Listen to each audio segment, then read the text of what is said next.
Joe Mixon. It's Joe Mixon. That's the running back I want because volume matters. Like we can talk about, how efficient is this guy going to be? How many touchdowns does he score? Well, I know that Joe Mixon is probably going to touch the ball 300 times next year because that's all they've talked about, and that's what they did last year with him when he was healthy. 23.3 touches per game during the regular season was the fourth highest amongst all running backs before his injury. He was fifth in expected fantasy points per game. He just wasn't breaking off any big runs. Like that's why his yards per carry, 3.6, wasn't good. But the first thing you know about yards per carry is not predictive whatsoever. In 2018 and 2019, Mixon ranked second and fourth, respectively, in rushes of 15 plus yards. So his yards per carry was way higher this last two seasons just because he broke off more big runs. And if I had to guess, if he had stayed healthy, he probably would have had more big runs down the stretch, which would have increased his yards per carry at the end of the year. So for me, I think that Mixon in the second round I think he's a safe option. It's weird to classify Mixon as a safe pick, but the volume is going to be there, especially now with Giovanni Bernard out of the door. Like he's in Tampa Bay, he's causing another, running back conundrum with Leonard Fournette and Ronald Jones, which is like already a disaster.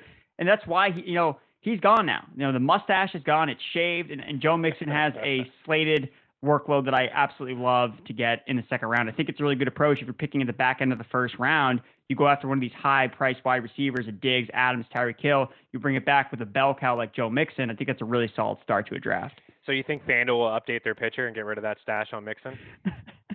I hope they don't. I hope they keep it strong for sure.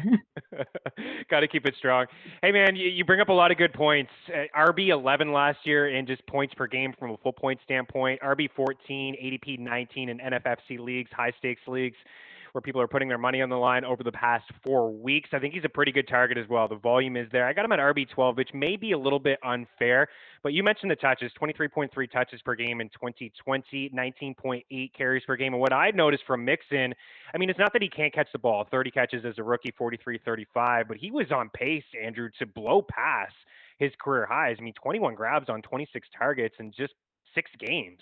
And look at some of these numbers, like 6 targets, 6 grabs, 8 targets, 6 grabs. Like that's very appealing. That's what I wanted to see. And you really saw it when Giovanni Bernard was hurt a little bit. We know that he's going to be the goal line back there. Any concerns about the offensive line? That's what the pushback is. People are listening. They hear the offensive line, Joe Burrow. That's all they want to say. And the same thing in Pittsburgh, the offensive line. Najee Harris can't be good. The offensive line is no good.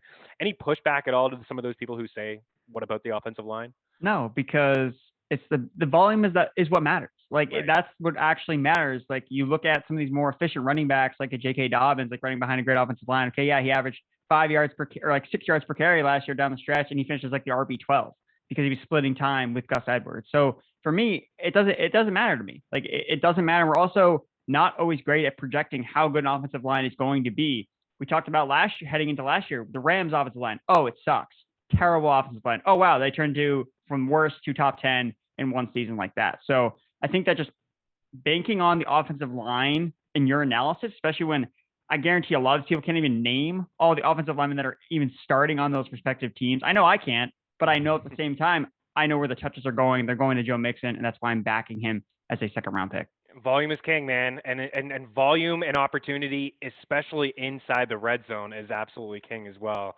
Like I said, he's going to be the guy inside the 20 there getting all the touches.